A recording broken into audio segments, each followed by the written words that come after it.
So ఇప్పుడు ఇక్కడ ఇప్పుడు నేను ఏదైతే ఇప్పుడున్న ఏజ్కి నేను ఏం చెప్పగలంటే సోల్ అనేది ఉంది. ఓకే, నాకు ఇప్పుడు వచ్చిన ఇన్ఫర్మేషన్ ప్రకారం అయితే సోల్ ఉంది. బికాజ్ ఎనర్జీ అనేది there is no finishing for energy.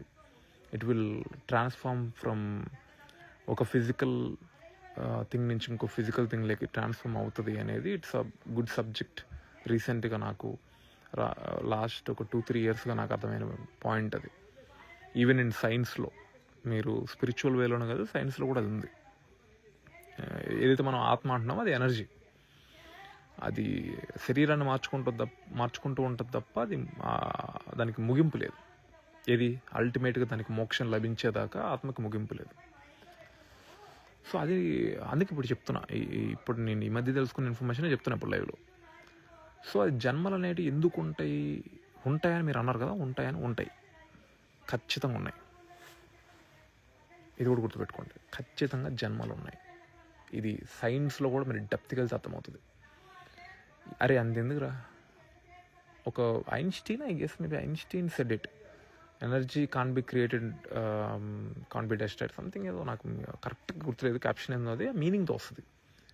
Energy అనేది సృష్టించబడలేదు, నాశనం చేయబడదు అని చెప్పి ఒకటి ఉంది. సో నేను చెప్తుంది అది, ఆ ఎనర్జీ అనేది ఏదైతే ఈవెన్ సైన్స్లో కూడా వాళ్ళు అంటున్నారో అదే సోల్ అంటే, అదే ఆత్మ అంటే. మీకు ఇప్పుడు అర్థమైందా? సో అది దానికి ఫైనల్ ట్రూత్ తెలిసేదాకా తిరుగుతుంటుంది ఇక్కడ. అర్థమైందా? అది ఏదైతే నిజం తెలుసుకునేదాకా అది తిరుగుతూనే ఉంటుంది ఇక్కడ. ఇప్పుడు for example you are listening to this noise, మీకు వెనకాల ఎక్కడ నాయిస్ వినిపిస్తుంది ఒకటి. సి దిస్ పీపుల్, వీళ్ళు ఏంటంటే వీళ్ళు మళ్ళీ పుట్టాలి. వీళ్ళు you know whatever they are, వాళ్ళు ఏదో ఐ థింక్ మేబీ వాళ్ళ ఇంట్లో ఏదో సమ్ ఇష్యూ ఏదో, I think husband and wife kind of fight ఏదో, ఐ థింక్ నాకు క్లారిటీ తెలియదు వాళ్ళు ఎవరో కూడా. ఇప్పుడు మీకు అర్థం అవ్వాల్సింది చెప్తున్న ఎగ్జాంపుల్. ఇప్పుడు అలాంటి పీపుల్ ఏంటి, ఈ లైఫ్లో ట్రూత్ తెలియదు, ఎందుకు స్టిల్ మ్యారేజ్ చేసుకుని కొట్టుకుంటున్నారు. ఇవన్నీ ఏంటంటే ఈ జన్మలో కొట్టుకుంటారు, మళ్ళీ పుడతారు, మళ్ళీ కొట్టుకుంటారు, మళ్ళీ ఏడుస్తారు, మళ్ళీ సంసారాలు, మళ్ళీ పెళ్ళిళ్ళు చేసుకుంటారు, మళ్ళీ బరువునంతా మోస్తారు, మళ్ళీ గొడవలు, ఏడుపులు, యూనో వాట్ ఎవర్ దట్ దరిద్రం, నీచం ఏదైతే ఉందో అంతా చూస్తారు. వాళ్ళు చూడాలి, ఎందుకంటే they are not choosing truth over comfort. వాళ్ళు ఒక వయసు రాగానే ఏదో సాఫ్ట్గా పెళ్ళిళ్ళు చేసుకుని పిల్లలు కనేసి బతికేద్దాం అనే కంఫర్ట్ జోన్లో పడి ఇలా ఇరుక్కుంటున్నారు తప్ప, ఇప్పుడు నేను 18 ఇయర్స్కి what kind of questions ever asking, వాళ్ళు అలా చేయలే. ఇప్పుడు ఒక వయసు రాగానే 16-17 ఏళ్ళకే నిజం వైపు బరిగెట్టుంటే దరిద్రులు ఇరుక్కునే వాళ్ళు కాదు. ఇప్పుడు చూడు how terrific that home is, you know kind of. ఇల్లు చాలా ఉన్నాయి, మేబీ మీరు చూసుంటారు, చాలా ఇళ్ళలో జరుగుతూ ఉంటుంది ఇది. ఎంత డార్క్ చూసారు, అదే కైండ్ ఆఫ్ నరకం ఉంటుంది ఆ ఇళ్ళలో. దానికి రీజన్ ఏంటి?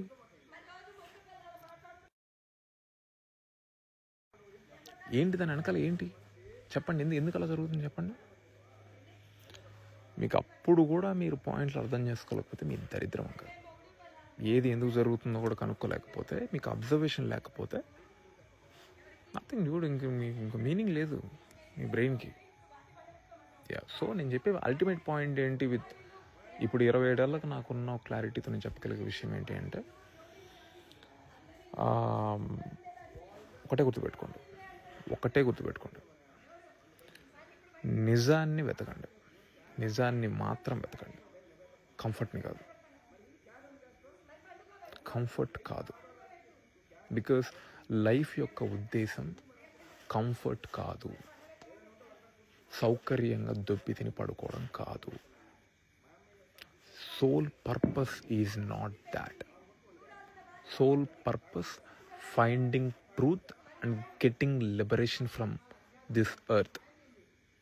ఇంతకంటే నీట్గా అవడం చెప్తాడు. ఇంకా ఈ భూమి మీద నుంచి నీకు స్వేచ్ఛ లభించాలి. ఇక్కడి నుంచి నువ్వు పూర్తిగా ప్రకృతిలో మమేకం అవ్వాలి. అది మాత్రమే నీ చివరి లక్ష్యం. ఎవరైనా సుఖంగా బ్రతకడం కోసం ఇది దారి అని చెప్తే వాళ్ళు మిమ్మల్ని దారి తప్పిస్తున్నారని అర్థం. ఎక్కడెక్కడికైనా వెళ్ళి ఎతకండి. వాట్ ఎవర్ ఐ సెడ్, మీకు చెప్పిన ఇన్ఫర్మేషన్ గురించి మీరు ఎక్కడికైనా వెళ్ళి ఎత్తుక్కోండి. మీకు నేను ఇప్పుడు చెప్పిన ఇన్ఫర్మేషన్ ఉంటుంది. డీపర్ లెవెల్కి వెళ్ళి ఎతకండి. ఈవెన్ వేరే వెస్టర్న్ ఫిలాసఫర్స్ కూడా, సరే మన ఇండియన్ ఫిలాసఫీలో వాట్ ఎవర్ ది హ్యాపెనింగ్ అది పక్కన పెడితే, వెస్టర్న్ ఫిలాసఫీస్లో కూడా వాళ్ళు కూడా చెప్పింది. ఈవెన్ నీషే అంటాడు. నీషే ఏమన్నాడు, life is not about comfort, you should, అంటే కైండ్ ఆఫ్ ఎలా, నాకు కరెక్ట్ లైన్ గుర్తులేదు, నేను అతను కూడా he was saying the same thing. నువ్వు ఏదో ఉంటుందిరా, to live is to suffer, suffer is to live, kind of ఏదో కొటేషన్ ఉంటుంది. సఫరింగ్ పడాలి, లైఫ్లో బాధ పడాలి, బాధ నుంచే నువ్వు బాధని విల్గా మార్చుకోవాలి అనే ఒక కైండ్ ఆఫ్ సబ్జెక్ట్ ఏదో ఉంది. Kind of I think you should have some suffering in your life and you should convert that suffering in to will.